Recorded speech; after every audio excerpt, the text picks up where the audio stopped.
তুমি মুরগি জবাই করতে পারিয়েছি ইমাম সাহেবের কাছে, নিজে জবাই করতে পারো না? এ মুসলমানের বাচ্চা, এরা মুরগি জবাই করতে ভয় পায়, আর ভোটের সময় ভাই ভাইকে ছুরি মারতে ভয় পায় না। ঠিক ঠিক না বেঠিক? এরা মুরগি জবাই করতে ভয় পায়। অসুবিধা হচ্ছে আপনাদের? আর তো হবে চলো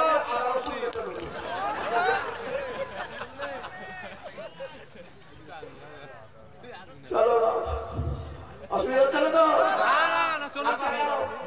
মসজিদ, এখন মসজিদে আছে জলসা। আমার জলসা এখন কোথায় আছে? মসজিদে। কমিটি হয়ে গেছে, ইমাম হয়ে গেছে, এবারে যে আজান দেয় ওটা কি বলে? এই পশ্চিম বাংলায় বেশিরভাগ মুয়াজ্জিনের আজান শুদ্ধ নেই, সহি নেই। বেশিরভাগ মসজিদে মুয়াজ্জিনের আজান শুদ্ধ নেই। আজান দিচ্ছে আল্লাহু আকবার, আল্লাহু আকবার, আবার ইকামত দিচ্ছে হাইয়া আলাস সালাহ, হাইয়া আলাস সালাহ, হাইয়া আলাল ফালাহ, হাইয়া আলাল ফালাহ।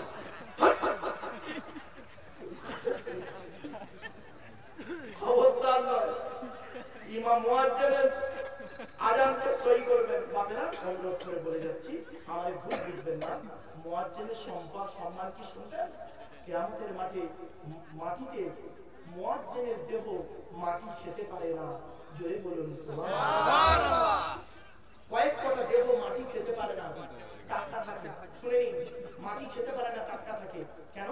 শুনে নিন, আমি পরীক্ষিত মানুষ বাপ, আমি ফরেনসিক ইনভেস্টিগেশন কুইজের সঙ্গে আমি জড়িত। আমার একলাই মূর্খ ভেবো না বাপ, ভারত সরকার এমনি মেডেল দিল না বাপ। চলুন এগিয়ে যাচ্ছি। মানুষ মারা যায়, শোনেন, আপনাদের গ্রামে মানুষ মারা যায় তো বাবা? আচ্ছা, মারা যাওয়ার পরে আপনারা তাকে গোসল দেন, কাপড় পরান, হ্যাঁ? বেটা ছেলে কটা কাপড় দেন? 3টে, আর মেয়ে ছেলে 5টা। আর হিজড়ে মারা গেলে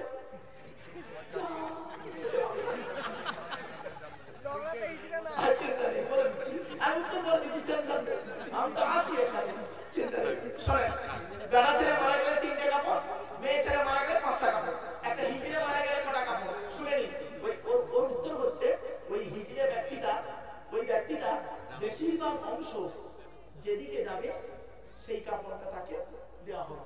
যদি ওর বেশিরভাগ অংশ দেহের পুরুষ হয়, পুরুষের কাপড় দেবে, বেশিরভাগ অংশ মেয়ে ছেলে হলে মহিলার কাপড় দেবেন। হয়ে গেল। চলো, আপনাদের গ্রামে আপনারা মানুষ মারা গেলে গোসল দিয়ে, কাপড় পরিয়ে, জানাজা পরিয়ে মাটি দেন, তাই তো? মাটি দিয়ে আসার 20 দিন পর, কতদিন? 20 দিন পরে কবরটা একবার খুলে দেখেছেন কোনদিন? না, দেখেননি না? একবার দেখবেন মালটা কেমন আছে, কেমন আছে। শুনে নিন, শুনে নিন, লাশ ঘাটাঘাটি করা এ তো বাস্তব কথা বলছি। মানুষকে যখন মাটি, মা বোনেরা শুনে নিন, মানুষকে যখন মাটি দিয়ে চলে আসা হয় 8 থেকে 10 দিন পর, আপনারা তো মাটি দিয়ে চলে এলেন, 8 থেকে 10 দিন পরে ওর মাথার চুলগুলো, ভুরু, গোঁফ দাড়ি, গায়ের লোম, হাতের নখগুলো অটোমেটিক্যালি খসে খসে পড়ে যায়। 2 নাম্বার হলো 12 থেকে 14 দিন পর ব্রেনটা পচে যায়, নাক দিয়ে, কান দিয়ে, গাল দিয়ে গড়তে থাকে। তারপরে 18 থেকে 20 দিন পর পেটটা ফেটে যায়, পোকায় তৈরি হয়। 2 মাস পরে মাংস চামড়া ওই পোকায় সব খেয়ে নেয়। 6 মাস পর হাড়গুলো শেষ হয়ে যায়।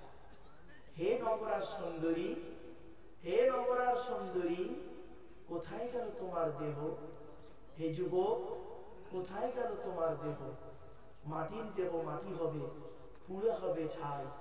এ দেহ পচা দেহ, গরব কিসের ভাই? বাড়ি থেকে ভাববেন। চলুন এগিয়ে যাচ্ছি। এবার আসছি, কয়েক কটা দেহ মাটিতে টাটকা থাকে, পচে না। 1 নাম্বার, নবীদের দেহ মোবারক মাটিতে টাটকা থাকে, জোরে বলুন সুবহানাল্লাহ। 2 নাম্বার, শহীদদের দেহ মোবারক মাটিতে টাটকা থাকে, জোরে বলুন সুবহানাল্লাহ। 3 নাম্বার, এই যে মানুষটা বসে আছে, 6টা কোরআনে হাফেজ তৈরি করেছে, শুনে দিন। 6টা হাফেজ তৈরি করেছে, শুনে নিন। 3 নাম্বার হলো মুকাম্মাল কোরআনে হাফেজের দেখো মাটি খেতে পারে না, টাটকা থাকে। আমাদের এই দেশটার নাম কি? ভারত। পাশের দেশটার নাম বাংলাদেশ। বাংলাদেশে একটা জেলা আছে কুমিল্লা, নাম শুনেছেন? কুমিল্লা জেলায় ছেলেটার বাড়ি। ছেলেটার বয়স হলো 14 বছর। কত? 14 বছরের একটা বাচ্চা ছেলে কোরআনে হাফেজ হয়েছিল। হাফেজ হয়ে যাওয়ার পর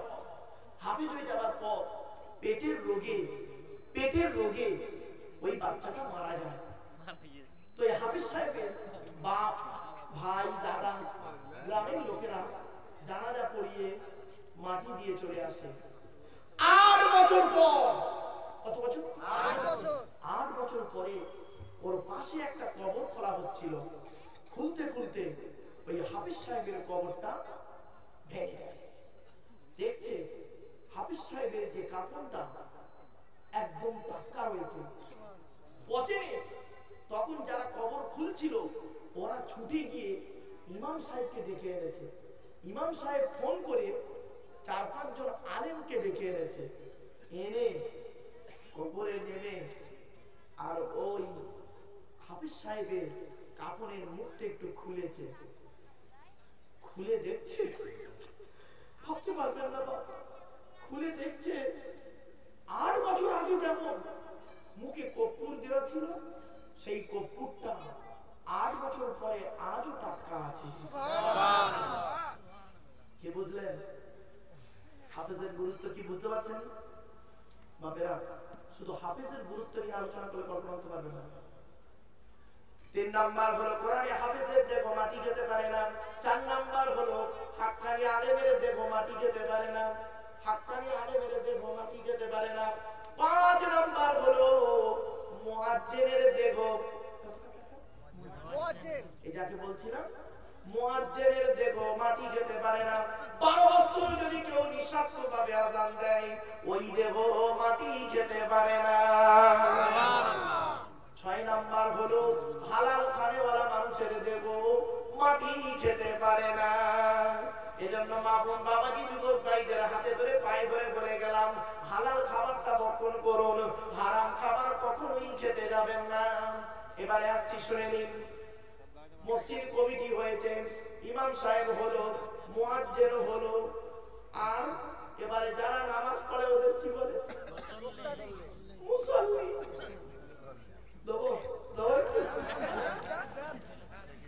এই কিছু মুসল্লি আছে বুড়ো, সব বুড়ো নয়।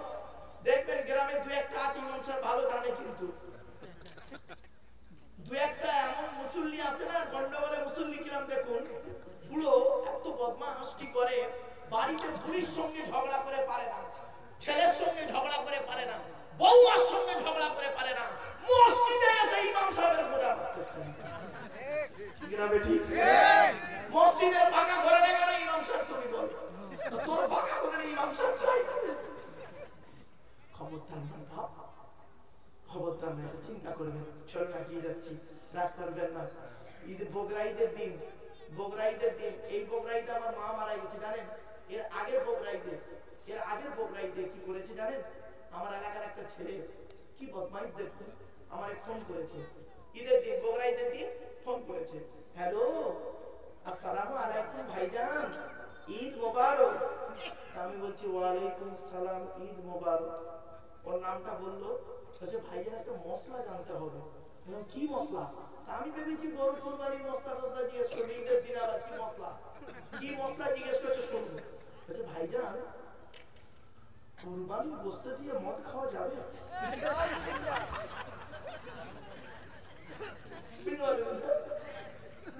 কুরবানির গোশত দিয়ে মদ খাওয়া যাবে? আমি বললাম তোর কি আর কোনো প্রশ্ন আছে? বলছে আর একটা প্রশ্ন আছে। কি? প্রথম করে শুনেনি, কি বলে দেখি। আর একটা বলছে ভাইজান আর একটা মশলা জানতে হবে। কি? সুদের টাকায় বিড়ি কিনে খেলে গোনা হবে? কত বড় বদমাইশ, ভাবতে পেরেছে? সুদের টাকায় বিড়ি কিনে খেলে গোনা হবে? আমার বাপেরা এগুলো একটু সাবধান। চলো, এতক্ষণ আমি আল্লাহ সম্পর্কে আপনাদের জাস্ট একটু ধারণা দিয়েছি। এবারে নবী সম্পর্কে দুটো কথা বলবো, দবির সময় দেওয়া যাবে বাবা? অসুবিধা হচ্ছে? আর একটু হবে? নবীদের পরিচয় করা বলেছিলাম তিনটে।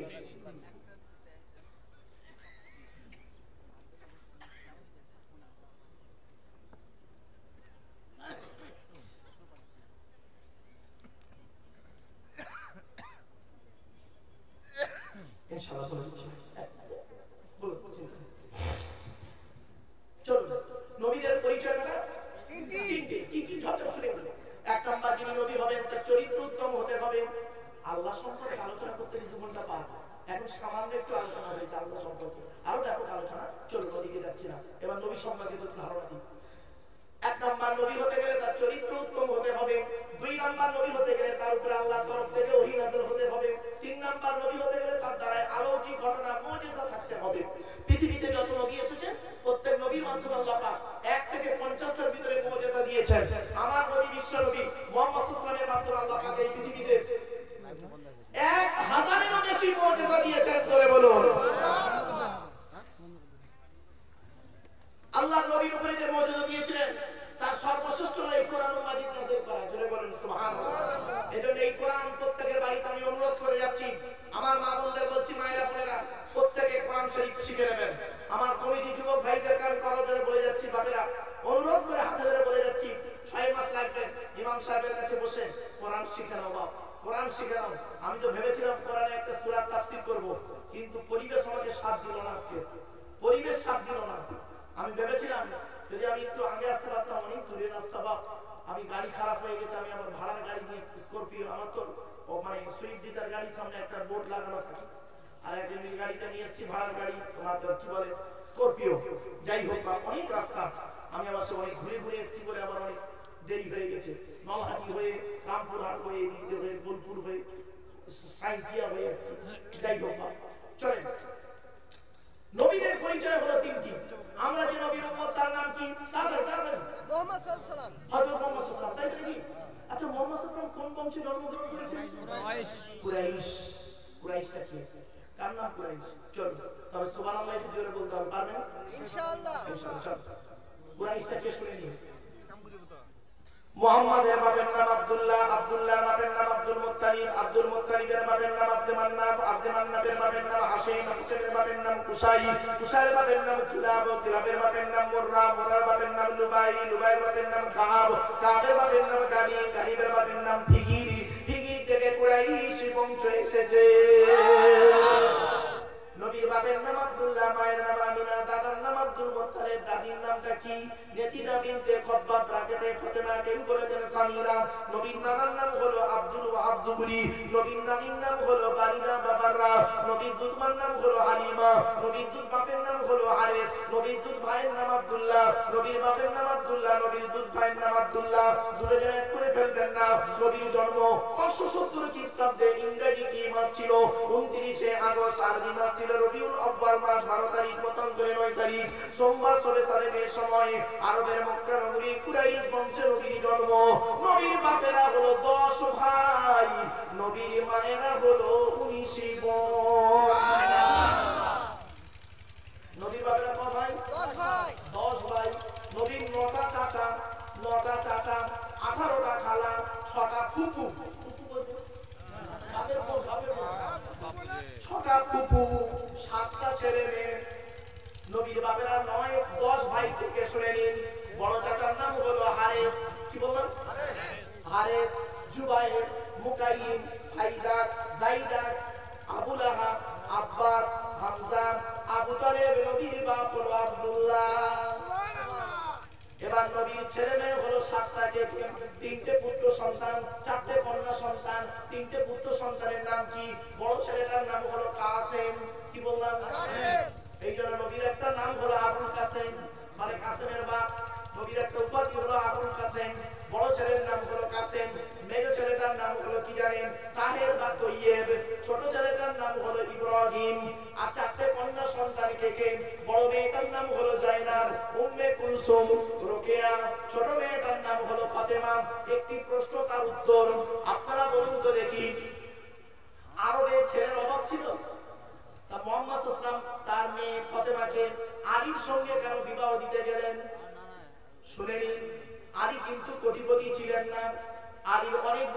ছিল, তার মধ্যে দুটো গুণ আপনাদের বলে যাচ্ছি। আপনাদের যাদের বাড়িতে মেয়ে রয়েছে, কোন ছেলেকে জামাই করবেন, কোন ছেলেকে জামাই করবেন? একলা বাপের একটা ছেলে থেকে জামাই করতে ছুটবেন না, ফেসে যাবেন। সব একলা বাপের একটা ছেলে সমান নয়। আর এই মেয়ে ছেলেরা কোন ছেলেকে স্বামী রূপে গ্রহণ করবে? হাতে একটা মোবাইল দেখতে পাচ্ছ, তার ব্যাটারি নেই, ঘড়ি আছে তার ব্যাটারি নেই, চশমা আছে তার কাজ নেই। কোন ছেলেকে জামাই করবে? যে ছেলের মধ্যে দুইটা গুণ পাবে, যে ছেলের মধ্যে দুইটা গুণ পাবেন, ওই ছেলেকে জামাই করবেন। আর কোন মেয়েকে বৌমা করবে? সাদা চামড়া দেখে খালি ছুটতে যেও না।